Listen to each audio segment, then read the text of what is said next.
Hello friends, I Dawar Hussain teach you network analysis and synthesis. Subject code is KC 303. Complete syllabus is divided into 5 units and complete syllabus is in front of you. This is the electronics third year network analysis synthesis syllabus. In this lecture, we will discuss about node and mesh analysis. Unit first से हम start करते हैं। Unit first की पहली topic है node and mesh analysis. Node and mesh analysis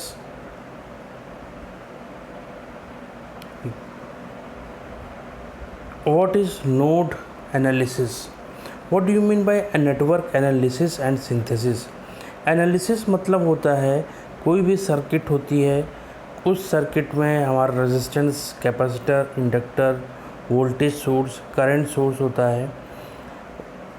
network analysis का मतलब उस सर्किट में किसी ब्रांच में वोल्टेज और करंट की वैल्यू को फाइंड आउट करना, उसका एनालिसिस करना, कितनी करंट है उस ब्रांच में, एलिमेंट के अक्रॉस कितना वोल्टेज है, कितना पावर कंजम्पशन है, वो सब नेटवर्क एनालिसिस के अंदर आता है।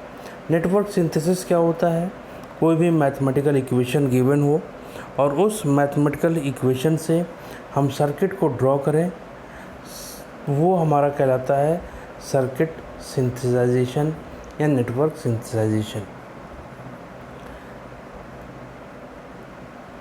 यहाँ पर हम यूनिट फर्स्ट स्टार्ट करने जा रहे हैं। ये कंप्लीट सिलेबस है, एक एक टॉपिक करके हम पूरा सिलेबस कवर करेंगे। आज हम लेक्चर पहला आप लोग के सामने डिस्कस कर रहे हैं node analysis. Node analysis, there are two basic method. किसी भी सर्किट को एनालाइज करने के लिए दो मेथड यहाँ पर हमने लिया है। वो पहला मेथड है नोड एनालिसिस एंड दूसरा मेथड है मेश एनालिसिस। कोई भी इलेक्ट्रिकल सर्किट को सॉल्व करेंगे इन्हीं दो मेथड का यूज़ करके, एनालिसिस का यूज़ करके हम सर्किट को, नेटवर्क को सॉल्व करेंगे। Node analysis and mesh analysis.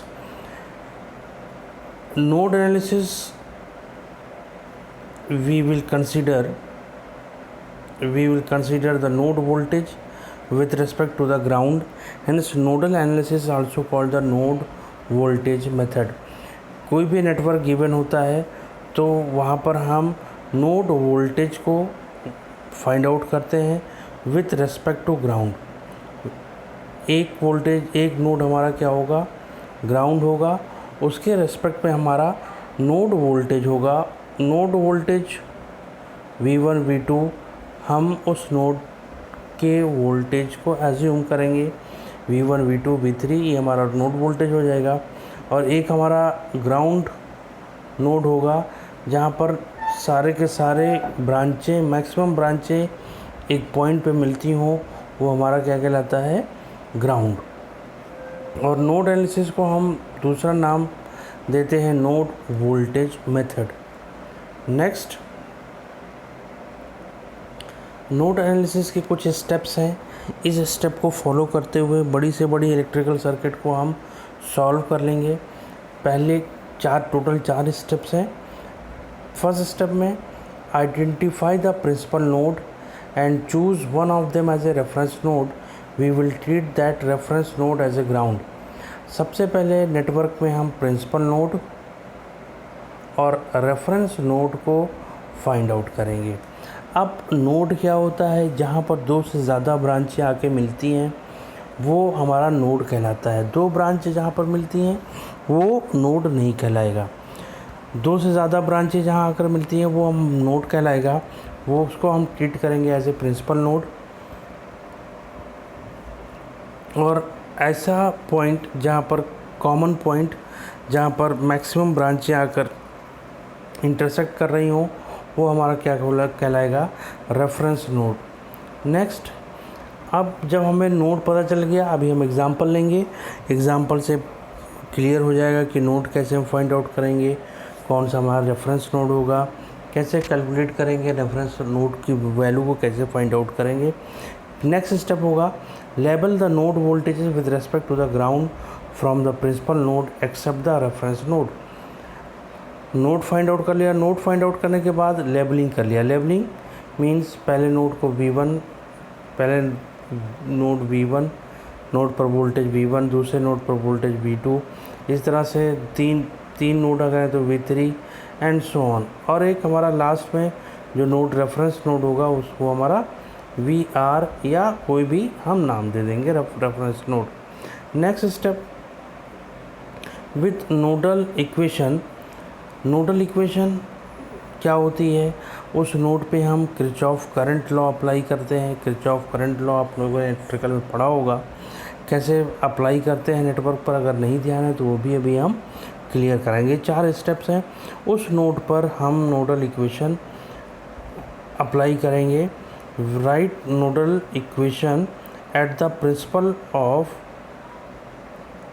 Principal node except the reference node. Principal node पर हम नोडल इक्वेशन KCL अप्लाई करेंगे, ये किरचॉफ करंट लॉ अप्लाई करेंगे, और उसके बाद हम ओम्स लॉ अप्लाई करेंगे। ओम्स लॉ क्या होता है, V=IR। अप्लाई करने के बाद चौथा स्टेप क्या होगा, solve the nodal equation obtain in step 3 in order to get the node voltage. हर हाल में हमें नोड वोल्टेज की वैल्यू फाइंड आउट करनी है। कैसे फाइंड आउट करेंगे, KCL अप्लाई करके। KCL अप्लाई करने के बाद इक्वेशन बनेगी, इक्वेशन को हम सॉल्व कर लेंगे और वही हमारी नोड वोल्टेज आ जाएगी। नोड वोल्टेज आ गया तो फिर उससे हम करंट की वैल्यू ब्रांचों में हम फाइंड आउट कर लेंगे। अब आते हैं, देखते हैं, एक एग्जांपल लेते हैं। ये एग्जांपल आपके सामने है। Find the current through 20 ohm resistance following circuit using nodal analysis. इस रेजिस्टेंस के अंदर करंट हमें फाइंड आउट करनी है, कितनी करंट फ्लो कर रही है। अब देखिए यहाँ पर फर्स्ट स्टेप हमने क्या बताया था कि प्रिंसिपल नोड और रेफरेंस नोड को हम फाइंड आउट करेंगे, उसके बाद उसकी लेबलिंग करेंगे। फर्स्ट स्टेप, ठीक। क्वेश्चन ये आपका हो गया, ये सर्किट है 20 वोल्ट की बैटरी है, 5 ohm resistance, 10 ohm resistance, 10 ohm resistance, 20 ohm resistance और 4 एम्पेयर की करंट है। अब यहाँ पर नोड हम फर्स्ट स्टेप होगा कि हम सबसे पहले नोड को डिफाइन करेंगे कि नोड प्रिंसिपल नोड कौन सा होगा, कौन सा रेफरेंस नोड होगा। यहाँ पर देखिए बहुत ही कॉन्सेप्चुअल बात है, ये हमारा नोड नहीं होगा क्योंकि यहाँ पर एक ब्रांच और एक ब्रांच आके मिल रही है, तो ये हमारा नोड नहीं होगा। ये हमारा नोड होगा, क्यों नोड होगा और इसकी वैल्यू कितनी हमने एज्यूम किया है, 1। फर्स्ट नोड क्यों नहीं होगा, क्योंकि एक 5 ओम का रेजिस्टेंस आ रहा है और एक 10 ओम का रेजिस्टेंस आ रहा है और यहाँ पर 10 ओम का रेजिस्टेंस, 3 ब्रांचें आके यहाँ पर मीट कर रही हैं, तो ये हमारा क्या हो जाएगा, नोड 1। इस तरह से एक ये हो जाएगा नोड 2, यहाँ पर लेवल कर दिया 2, 3 ब्रांचें आके मिल रही हैं, ठीक। और यहाँ पर देखिए एक रेफरेंस नोड ले लिया क्योंकि एक ब्रांच, 2 ब्रांच, 3 ब्रांच, 4 ब्रांच सबका कॉमन पॉइंट है। यहाँ पर देखिए बीच में कोई भी एलिमेंट यहाँ पर नहीं लगा हुआ है, तो सारा का सारा पॉइंट यहाँ पर कॉमन है, इसलिए इसको हम रेफरेंस नोड हम एज्यूम कर लेंगे और कोई यहाँ पर कोई तीसरा नोड एग्जिस्ट नहीं कर रहा है। यहाँ पर देखिए ये नोड नहीं हुआ क्योंकि यहाँ पर 2 ब्रांचें आके मिल रही हैं, 2 से ज़्यादा ब्रांचें आके मिलेंगी तभी वो नोड कहलाएगा। तो सबसे पहले सर्किट में ध्यान देना है प्रिंसिपल नोड और रेफरेंस नोड को कैसे हम फाइंड आउट करेंगे। अगर इतना हो गया तो फिर आगे का क्वेश्चन आसानी से सॉल्व हो जाएगा, ठीक। तो नोड 1 और नोड 2 और प्रिंसिपल नोड हो गया, नोड 3 हमारा क्या हो गया, रेफरेंस नोड हो गया। नेक्स्ट अब आते हैं नोड 1 को हमने V1, वो नोड 1 पर वोल्टेज V1 एज्यूम कर लिया, नोड 2 पर वोल्टेज V2 एज्यूम कर लिया, लेवल कर लिया। स्टेप 2 में हमने कहा था कि रेफरेंस नोड के रेस्पेक्ट में उसको लेवलिंग कर लेंगे। Step 3, in this case we get 2 nodal equation. देखिए 2 अननोन है V1 और V2, तो 2 नोडल इक्वेशन बनेगी, राइट। कैसे कैसे बनेगी, अब यहाँ पर हम KCL अप्लाई करेंगे। यहाँ पर देखिएगा एक करंट ये जा रही है, एक करंट ये जा रही है और एक करंट ये जा रही है। दोनों करंट आउटगोइंग करंट है, हमने अपनी तरफ से एज्यूम कर लिया। अब देखिए केसीएल जब लगाएंगे, Kirchhoff current law, Kirchhoff current law क्या कहता है, किसी भी पॉइंट पर आने वाली करंट इज इक्वल टू जाने वाली current, incoming current is equal to outgoing current. तो सारी की सारी करंट आउटवर्ड डायरेक्शन में जा रही है, ठीक है। तो ये एज्यूम कर लें I1, ये एज्यूम कर लें I2, ये एज्यूम कर लें I3, 3 करंट है, ठीक है। अब यहाँ पर इस सर्किट में V1 माइनस I1 की वैल्यू क्या हो जाएगी, potential difference minus potential difference upon resistance. तो V1 नोड पॉइंट पर जब हम KCL अप्लाई करेंगे तो वहाँ पर हो जाएगा V1 first voltage minus second voltage upon resistance plus V2 V1 upon 10, V3 क्या हो जाए, I3 क्या हो जाएगी, V1 माइनस V2 अपॉन 10। देखिए हम सर्किट फिर एक बार हम यहाँ पर सर्किट दिखा दे रहे हैं आप लोग को। यहाँ पर देखिए V1 पर जब हम KCL अप्लाई करेंगे तो यहाँ पर ये वाली करंट इस पोटेंशियल से इस पोटेंशियल तक इस डायरेक्शन में जा रही है, तो higher potential to lower potential. तो V1 का पोटेंशियल हाई है और यहाँ का पोटेंशियल कितना है, 20 वोल्ट। ये देखिए यहाँ पर कितना है, 20 वोल्ट। तो ये क्या हो जाएगा, V1 minus 20 voltage difference upon 5, right.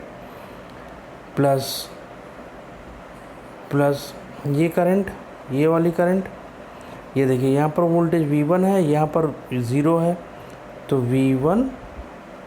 V1 upon 10 plus यहाँ पर वोल्टेज V1 है, यहाँ पर वोल्टेज V2 है, तो ये करंट कितनी होगी, V1 minus V2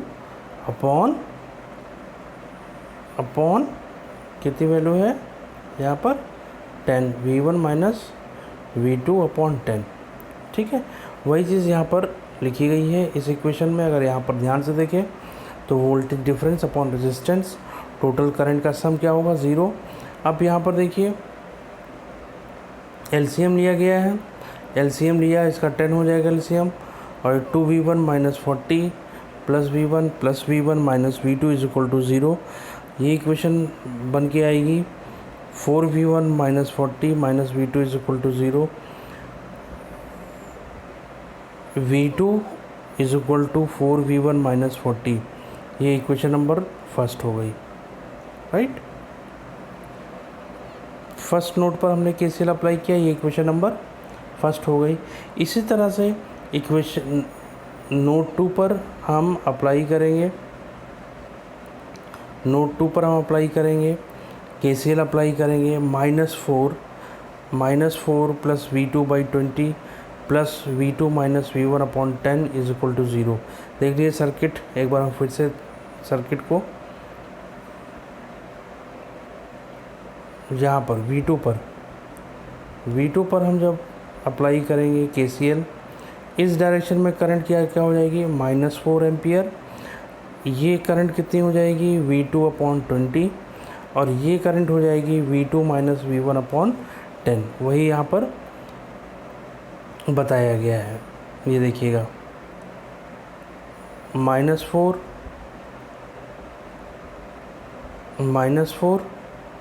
plus V2 by 20 दूसरी आर में current plus V2 minus V1 upon 10 is equal to 0। LCM हो जाएगा 20। इसको फर्दर सॉल्व करेंगे, दूसरी इक्वेशन बनेगी, ये देखिए 3V2 minus 2V1 is equal to 80।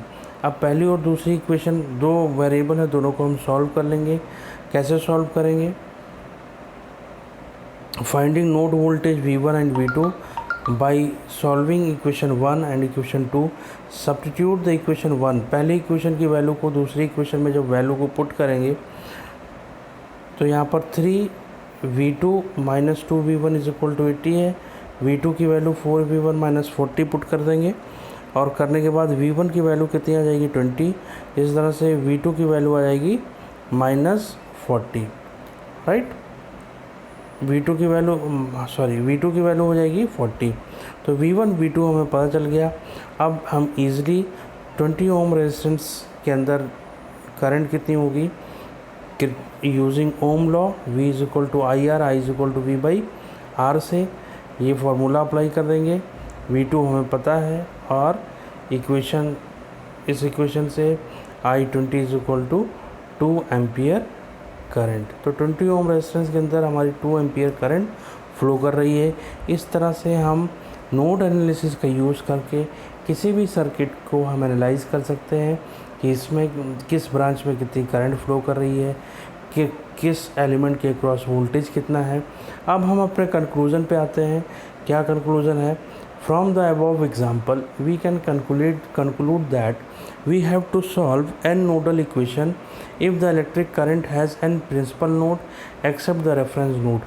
अगर किसी भी नेटवर्क में, किसी भी सर्किट में जितने प्रिंसिपल नोड होंगे उतनी हमारी इक्वेशन बनेगी। जैसे हमारी 2 प्रिंसिपल नोड थे V1 V2, तो 2 इक्वेशन बनी थी और उसी इक्वेशन को सॉल्व करके हम अननोन की वैल्यू फाइंड आउट कर लेंगे। The number of principal node except the reference node, reference node को छोड़ के, जैसे रेफरेंस नोड मिला के हमारे 3 नोड थे, रेफरेंस नोड को छोड़ देंगे तो हमारे पास 2 प्रिंसिपल नोड होंगे और यही उसी दोनों को सॉल्व करके हम नोड वोल्टेज की वैल्यू फाइंड आउट कर लेंगे। तो इस तरह से इस लेक्चर में हमने नोडल एनालिसिस के बारे में स्टडी किया। नोडल एनालिसिस क्या होता है, कैसे सर्किट में हम अप्लाई करते हैं और कैसे बड़ी से बड़ी सर्किट को हम सिंप्लीफाई करके उसको हम एनालिसिस करते हैं। तो हमारे साथ बने रहिए। ये हमारा पहला लेक्चर है नेटवर्क एनालिसिस सिंथेसिस का पूरा सिलेबस हम इस लेक्चर सीरीज़ में कवर कराएंगे। हमारे चैनल को सब्सक्राइब करिए ताकि आने वाले लेक्चर का नोटिफिकेशन आप तक पहुंचता रहे। और कहीं भी कोई डाउट होता है तो हमें मैसेज करके अपना डाउट क्लियर कर सकते हैं। Thank you.